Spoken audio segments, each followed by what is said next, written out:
Namaste. Today I'm going to speak on Sri Aurobindo as the psychologist. We know Sri Aurobindo's integral yoga is commensurate with all life. At every step we see the yoga in nature.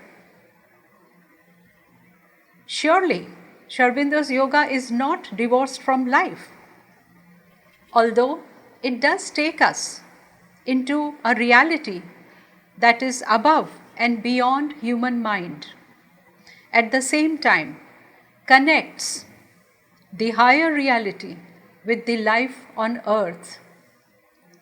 Sri Aurobindo understands perfectly the issues that have been part of human life and shows us how to come out of it. He does not advocate severing the knot of ignorance, which is the root cause of all suffering, but teaches us how to bring the light of the truth in the dark corners of human consciousness, the truth that liberates and reveals our true identity. Now we will understand step by step how, as a psychologist, Sri Aurobindo helps us to come out of this ignorance and suffering. Let us just have a look about what the scientific method of the psychologists of the West study. We know that their method is to study the mind and behavior of the person and their conscious, unconscious thoughts and feelings. Of course, they do help in understanding human personality and address issues that trouble individuals at the personal and social level. Sri Aurobindo believes that the knowledge of the psychological approach that studies mind and outward phenomena, just as the behavior, that why did a person act in anger, or why did the person become violent, or why he or she is sad, such outward behavior is seen only on the surface, and that surface value of those behavior patterns are insufficient. This is because their understanding is based on the fact that the body, the biological and physiological factors are the only foundation of knowledge to understand the human nature and cannot provide guidance to understand the complex personality or suggest any long-term remedy of the problems. Based on this understanding that human behavior comes mostly from their biological and physiological makeup, a branch of applied psychology, namely psychoanalysis, was a method to understand human behavior on these bases. Sri Aurobindo firmly says the practice of psychoanalysis based on these biological factors was a mistake. He says it has, for the time at least, made the work of purification more complicated, not easier. The psychoanalysis of Freud is the last thing that one should associate with yoga. It takes up a certain part, the darkest, the most perilous, the unhealthiest part of the nature, the lower vital, subconscious layer, isolates some of the most morbid phenomenon and attributes to it and them an action out of all proportion, its true role in nature. Well, we all know modern science is an attempt to understand human nature and its problems, but still it is in its infancy. Now here we are going to understand that Sri Aurobindo takes us a little deeper and higher into the understanding of human nature. The very fact that human beings are endowed with mind which can self-introspect, is a great progress, a great evolution from our past stage of the animal kind. And therefore, Sri Aurobindo says that it may be all right for the animal to live only by the body and its needs. We all know the animal eats when it is hungry, does not eat when it's not well. An instinct guides them, and all that the animal thinks of, all that the animal does is to take care of the body. Also, there are individuals who too are concerned only with the body and its needs. And therefore, those who have this similar habit, idea, need of living by the body and its needs can perhaps live satisfied with their lives, because for them the physical aspect of life, namely food, sleep, rest, sex, is important. Nothing else matters to those individuals who would love to indulge in their desires, in their instincts, and follow their impulses. But it is not possible for the thinking person who is endowed with mental faculties to remain satisfied with such a life. Why they cannot live satisfied with such a life?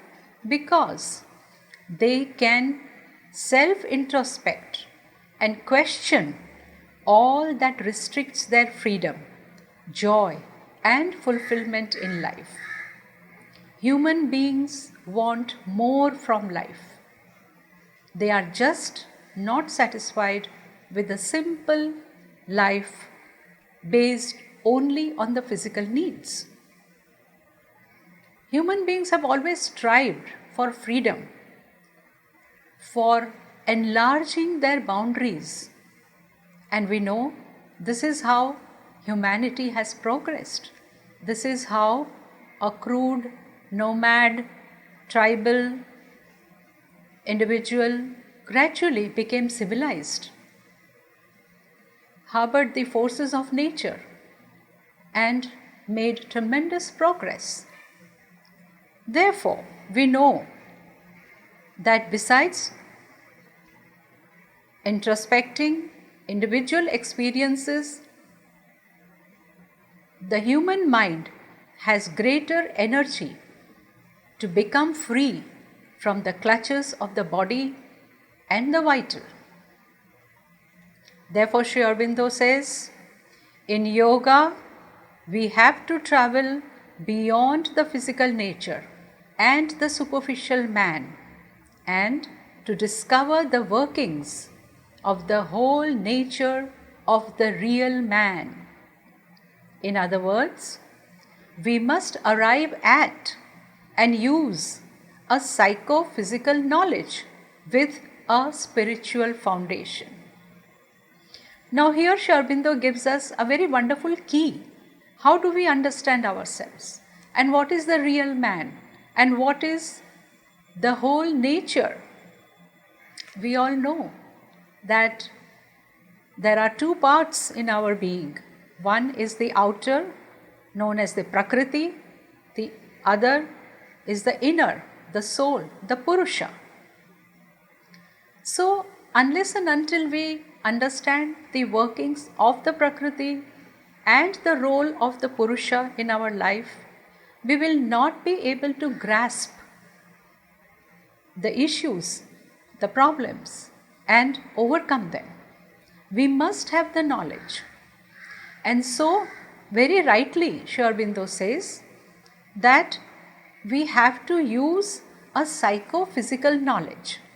That means understand psychologically the physical aspects, but not base everything only on the physical and the psychological aspect, but understand where these two are resting on.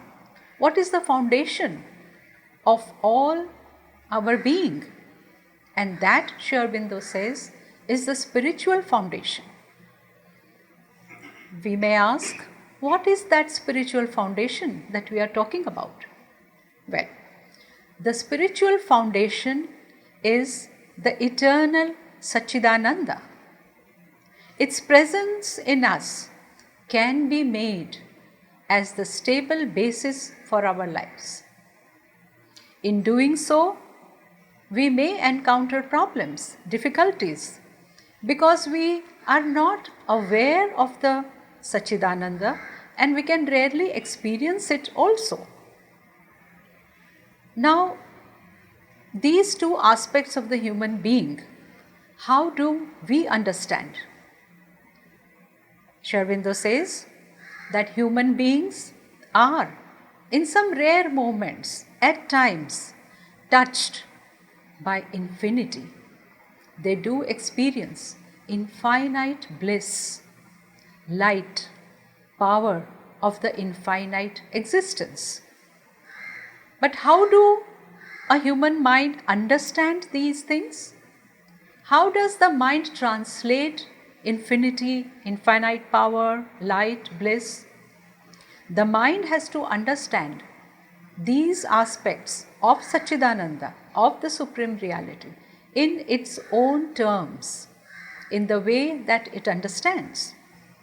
And the way the mind understands is as omniscience, omnipotence, freedom, love, beatitude, and God. In this way, the human mind makes sense of the Supreme Reality as omniscience, all knowledge, omnipotence, power, freedom. Now that he understands, the mind grasps a bit. But what are his ground realities? What does a human being experience on a day-to-day basis?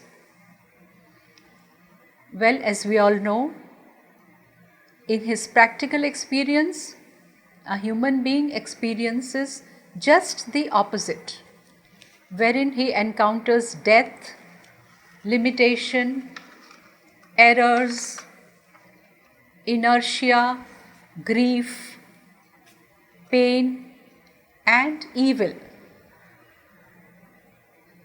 All these are the experiences of human beings in the course of life. And Sri Aurobindo says that we cannot deny these experiences. They are real, though temporary. The essential point is that these are nature's method to arrive at survival, strength, good, knowledge, life, pleasure, and power. Now, what do we understand by saying that these are nature's essential method? Well, to understand and reach our true self, there are certain ways devised by nature in us that takes us closer to our reality. And it is a fact that human being most of the time loves status quo. He would not move unless it is essential to move for progress.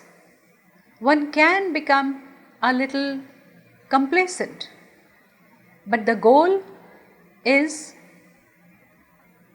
progress in knowledge, a forward journey for power to break off the limitation, to experience freedom, to experience pure love. How would a human being move forward in order that our Prakriti, our nature, comes out from the darkness, from ignorance, from limitation? Nature has devised pain, suffering, inertia, evil, so that the human being is pushed forward to gain strength, knowledge, power, force. So these are the ways in which nature, life itself pushes the individual for progress. Most of the people feel, why am I getting all the pain? Why am I suffering? Why do I experience setback? Why God is doing all these things? Why cannot I have a life of peace, harmony, joy at all times? But we forget that human being is not at the peak of its complete fulfillment. He has to rise. Let me give you an example.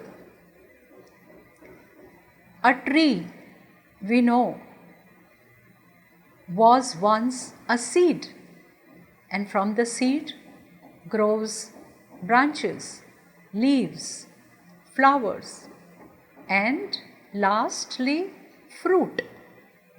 And when the fruit ripens, what do we see inside? The seed again.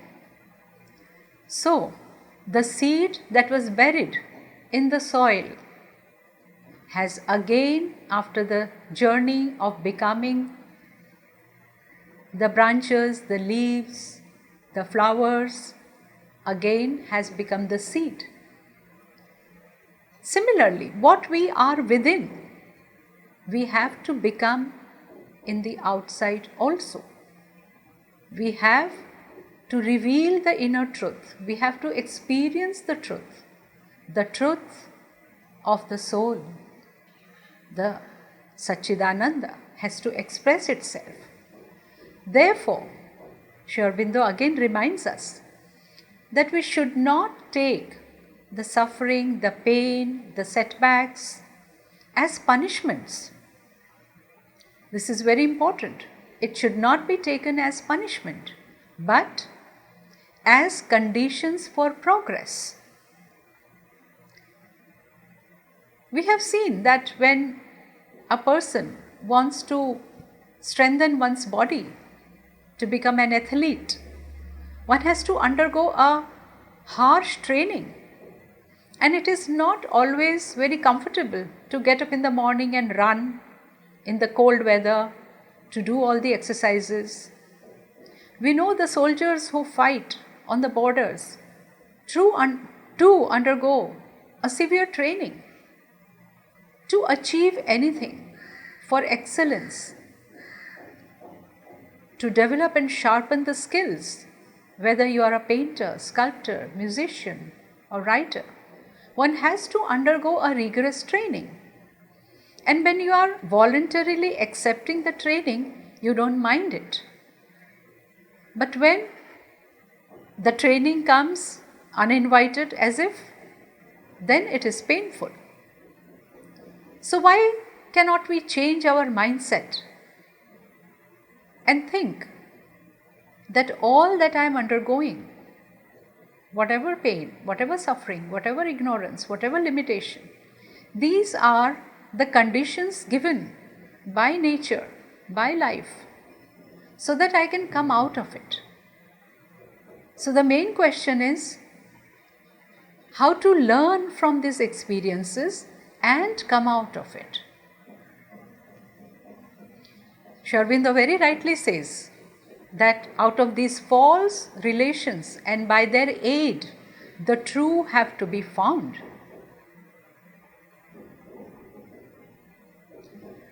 Ignorance is our basis, not our final goal. It is the passage, it is the way. And one can,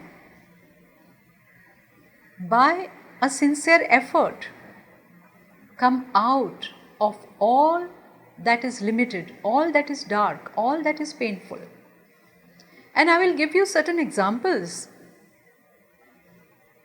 that will show how a person changes completely, or rather transforms himself completely from the original state of ignorance into a perfect, conscious, fulfilled life.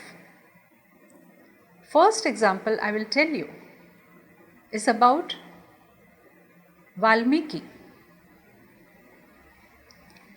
Valmiki was the author of the Ramayana. But who was he before he became that?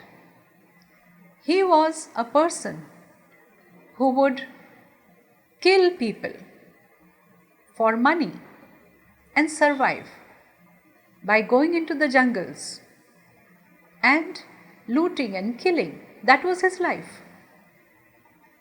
But an occasion arose in his life where he was forced to introspect the consequences of his actions, and something awakened within, and he found the purpose of his life.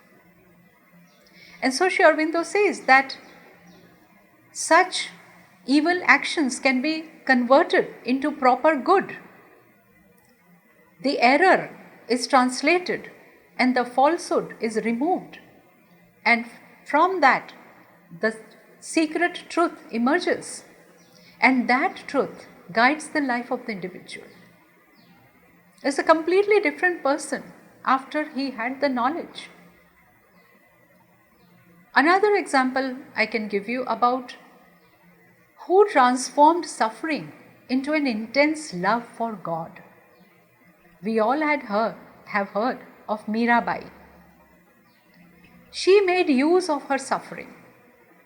She was in quest for God. Her love for Lord Krishna was so intense that she forgot all suffering into her love, her bhakti, her intense feeling of joy for Krishna. Third example I shall give you about Arjuna. Arjuna was overwhelmed on the fields of Kurukshetra, where he saw his elders, his uncles, his gurus, his friends, and was overtaken by grief. He would not take up arms to fight the battle. And we know that his situation, as is similar with the situation of all of us, brought out a beautiful dialogue in the form of Bhagavad-Gita, wherein Lord Krishna explains to him the truths of life, and it helps Arjuna to liberate from his limitations. He came out from the small thinking of his mind, and he emerged into the great things of the divine vastness, and he understood that all that happens in the world is planned and designed by the Lord Himself, and that His plan is to take the life on earth forward, to work for the progress of humanity. And Arjuna was transformed from a weak human being into the brave Kshatriya. So these three examples show that, like all of us, they underwent the usual experiences of life, the usual sufferings of life, but they all with an inner awakening came out of it because they stopped complaining, they used the conditions of their life and moved forward in the journey of reaching their true self, the spiritual self. And as we have seen that the main limitation that we experience in moving towards this true self of ours, the basis of all our limitations is ignorance. There is a very nice line from Sri Aurobindo's epic poem Savitri. Where ignorance is, there suffering too must come. So ignorance and suffering always go together. Knowledge and freedom go together. So now let us see what Sri Aurobindo tells us about the origin of ignorance. He says, admittedly, we start here from the conditions which are the opposite of the ideal divine truth, and all the circumstances of that opposition are founded upon the being's ignorance of himself and of the self of all. That is the outcome of an original cosmic ignorance, whose result is self-limitation and the founding of life on division of being, division in consciousness, division in will and force, division in delight, division and limitation in knowledge, power, love. Now let us take the first part. Sri Aurobindo says, being's ignorance of himself. What do we mean by that? The first thing, that we are only aware of our body, mind and life. We are not aware that we are much more than that. There are deeper levels of consciousness. The inmost part of ours is a flame of God burning within us. There are also higher ranges of consciousness above the mind. We are not aware of our complete being. And we are also not aware that what is inmost and deep in us, the truth of the divine presence, is present everywhere, in every aspect of nature, in every piece of stone, the so-called living and non-living divisions. Everything is endowed with the presence of the Lord. So not only we are ignorant of ourselves, but we are ignorant of the true self of everything around us. And the outcome of this ignorance is division. When I think I am so and so, the other is so and so. My profit, my joy, my family. So whatever is restricted as mine makes me different from the other. And that division divides everything that I experience. If I can feel the unity with the others, my joy, my harmony, my peace will become manifold.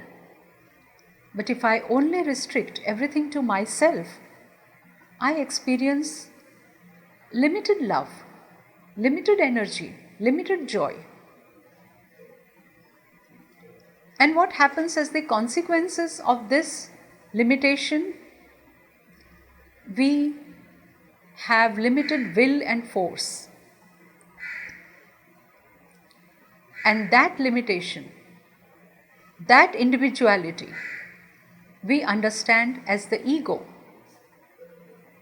And ego gives rise to obscurity, incapacity. It does not understand knowledge at the whole. It also creates disharmony, weakness, and suffering. Further, Sri Aurobindo explains, we have found that this ignorance, although shared by matter and life, has its roots in the nature of mind, whose very office is to measure off, limit, particularize, and thereby divide. To understand ignorance, we have to understand the nature of the mind. So Sri Aurobindo says that what does the mind do? The mind always cuts into pieces. It cannot understand anything whole. And it measures off, it limits. As I said, I, me, mine, they are part of the mind's functions. And by dividing, it creates all the problems. And this happens when this particularizing faculty of mind separates itself from the higher principles of which it is a power and acts not only with its characteristic tendency but also with the tendency to exclude the rest of knowledge, to particularize first and foremost, and always to leave unity as a vague concept to be approached later. Now what happens? That the mind is actually a part of the higher principle. It's just a small portion. Let me give you an example. There is a full light of the sun and there is one ray that comes out of the sun. If somehow this ray separates itself from the sun and starts behaving as if it is independent, what will happen? It will no doubt limit its force.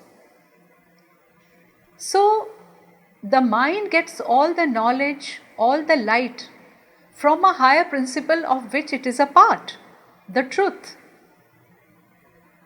But it does not behave as if it is a part. It does not unite itself with the higher principles. It only wants to separate and particularize, focus on the small part. And then when this particularization, this self-limitation becomes so complete that it almost forgets who it was. And that exclusiveness is the very soul of ignorance. You see, we can understand. Let us take an example that a child is separated from his parent at a small age and grows up in jungle. We know the story of Mowgli, some child like that. And when the child grows up in a jungle, he or she would never know whether he had a parent, because the life is so completely merged with the life of the other animals in the jungle that as a human being, the child, even when he grows up, would not know that there were parents who gave him birth. And that is what has happened to us who have forgotten that there is a presence of the divine in us, and that presence of the divine is one with the supreme divine, which is cosmic and transcendent as well. Now let us come to the practical aspect of this ignorance. We have understood ignorance, we have understood division, we have understood how it gives rise to pain and suffering. Now the question is, how does Sri Aurobindo take us out from this ignorance? What is the method or process to come out of ignorance into bliss, out of pain into joy, out of weakness into strength, and out of limitation into freedom and harmony?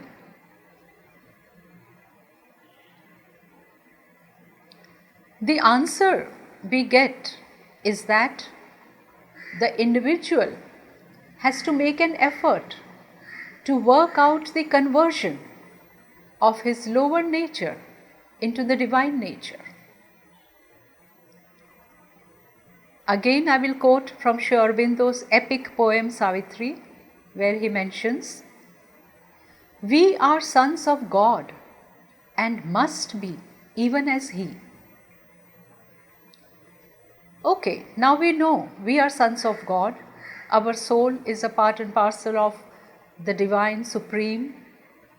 But the difficulty still remains of experiencing this hidden presence and allowing it to influence our life in general.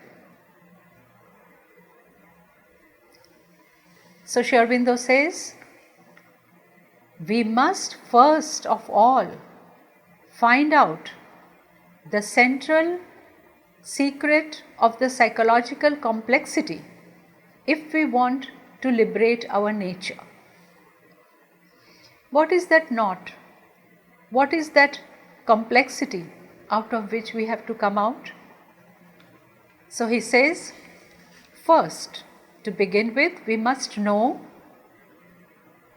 not only know, but believe and put that into practice of being conscious of the inner Purusha, the soul, and understand that we are first and foremost the soul, the Purusha, and the outer part is the Prakriti.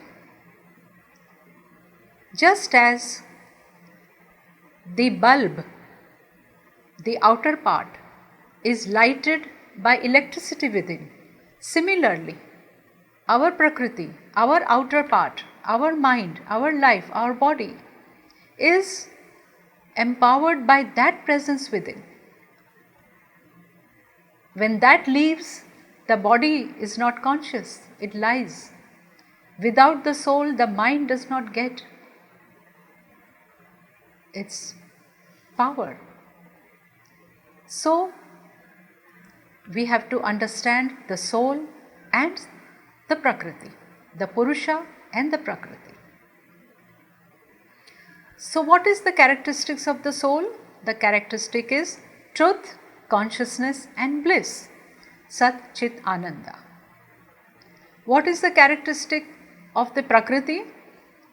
In Bhagavad-Gita, Lord Krishna says, our Prakriti is endowed with 3 gunas, and these are Sattva, Rajas, Tamas, and the Dvandvas, the dualities. So the constant intermingling of these gunas gives rise to discord and disharmony. The soul is there hidden behind, and it gives a passive assent to this play of lower nature. The soul does not act directly on the nature. Who guides the nature? It is our sense of separateness, and that surface personality which feels itself separate from the inner Purusha is taken over by the sense of ego, and the ego functions and disconnects us with the true and higher divine nature.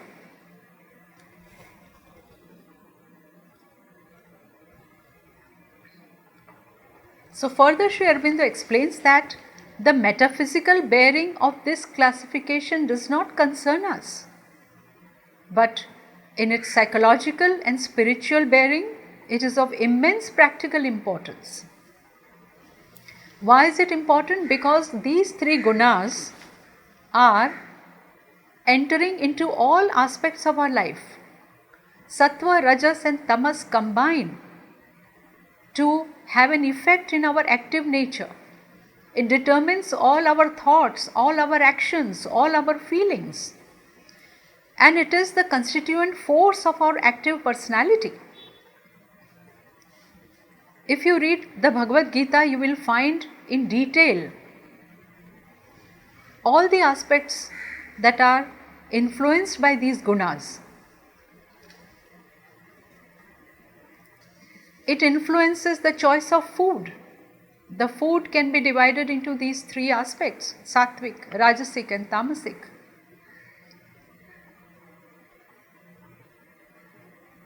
The behavior of a tamasic person, the behavior of a rajasic person and the behavior of a sattvic person differs in his relations with his family, his friends. It influences his work.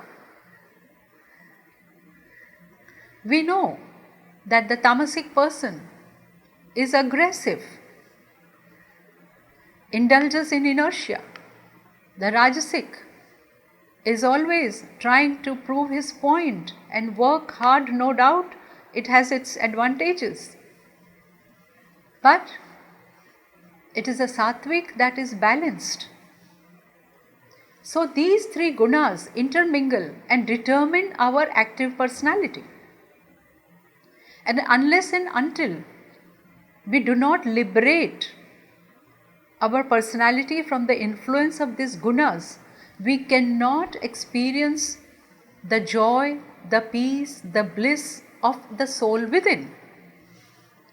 So another question that arises is that how to liberate the nature from the working of the gunas? Well, there have been systems of yoga in the past where the liberation of nature has been attempted by a complete merger into the Supreme Brahman, leaving the complex tangle of Prakriti as it is. But Sri Aurobindo's Integral Yoga unravels the knot of ignorance and includes the liberation of the nature too. It seeks to answer the causes of suffering and suggests solutions to pain, suffering, death, incapacity and desire. It does not ask us to escape through an intense practice of yoga into the bliss of Sachidananda. Sri Aurobindo shows us the way of yoga by which we can replace the working of the lower nature, which is bound by ego. Not by escaping from ignorance, division, weakness and suffering, but transforming them into light, power, strength and joy. How can that be done? There is a systematic process. There are steps to become conscious of one's nature, to understand the functioning of the mind, its limitations, the functionings of the vital, its limitations, the functionings of the body, its limitations, but not only the limitations, but its strengths, and to work more on the strengths and to eliminate gradually the weaknesses and the limitation. How can that be done? In practical terms, this means to establish relation and contact with the divine and call him to transform the nature. By a steady aspiration, by openness to receive the knowledge, one can illumine our mind and receive energy in the vital. In psychological fact, this method translates itself into the progressive surrender of the ego. We have to detect the play of ego in each and every action and thought and attitude and behavior. And we have to gradually replace it by the working of the divine, by remembering, by offering, by surrendering.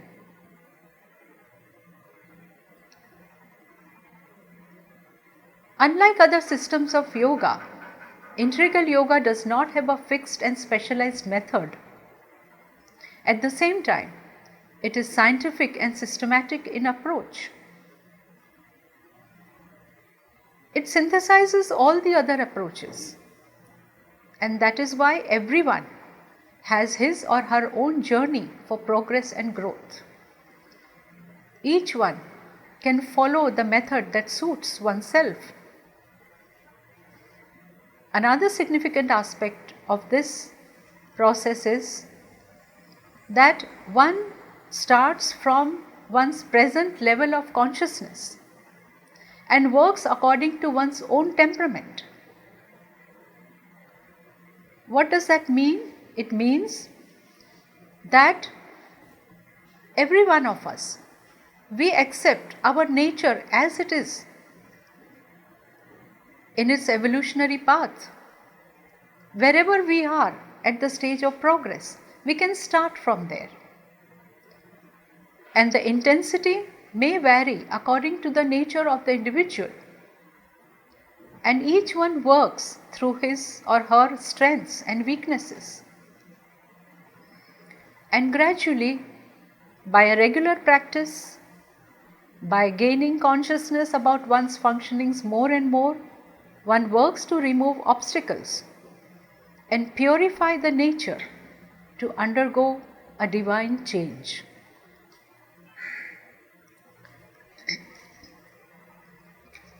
So the first step in liberating oneself from the ego, from the influence of the gunas and the dualities of life, like pain and suffering, joy and happiness, strength and weakness, one has to start the process of purification.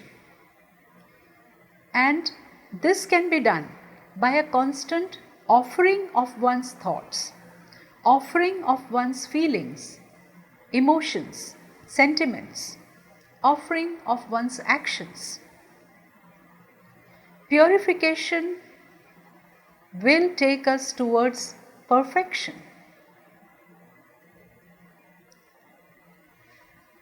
Now, how you can do that? We can use every experience and contact, whether it is a good, whether it is bad, whether it is happy or sorrow. We can use all experiences of life that happens within us and in our contact with the outside world. And we can learn from these experiences. We can sit and introspect on a daily basis as to why this happened and how I can improve upon myself. Well, I could have been angry, I could have handled this with less anger today. So when you're angry, you take up this stand to be a little calmer next time. Whatever emotions you feel, whatever limitation you feel, you can sit back, observe, introspect, analyze, and attempt to change next time when the same experience or opportunity arises. This includes the smallest, the most repellent or painful incidents of life as a lesson on the path of perfection. In this way, Sri Aurobindo says, we recognize in ourselves with opened eyes the method of God in the world, His purpose of light in the obscure, of might in the weak and fallen, of delight in what is grievous and miserable. We see the divine method to be the same in the lower and in the higher working. Only in the one it is pursued tardily and obscurely through the subconscious in nature. In the other, it becomes swift and self-conscious, and the instrument confesses the hand of the master. What Sri Aurobindo means by is that we can see the method of the divine which takes every creature higher towards progress. It helps each and every creature towards its own growth and progress. But in the other creatures, other than the human beings, it is done subconsciously. It is done through the method of nature in the subconscious way. But an awakened individual, one who is conscious, one can hasten this work of progress by one's effort, by one's consciousness, by one's steady focus on what one's to do. We can hasten the path of progress, hasten our evolution, and come out from pain into bliss, weakness into strength. And lastly, we come to the goal. What is the goal that takes us? And why we move towards this progress? Because Sri Aurobindo says, all life is a yoga of nature, seeking to manifest God within itself. As it is, God is taking us, taking everything again into itself, towards Sachidananda. So all life is a yoga of nature, and it is seeking to manifest God within itself. But when one does consciously, then yoga marks the stage at which this effort becomes capable of self-awareness and therefore of right completion in the individual. All that we can do now is to gather all our energy, our focus, our concentration, and gather these dispersed movements of the lower self, of the ego, and move towards the unity of the Lord, the unity of Sachidananda. And that Sri Aurobindo's contribution to humanity is the most valuable gift that we can have.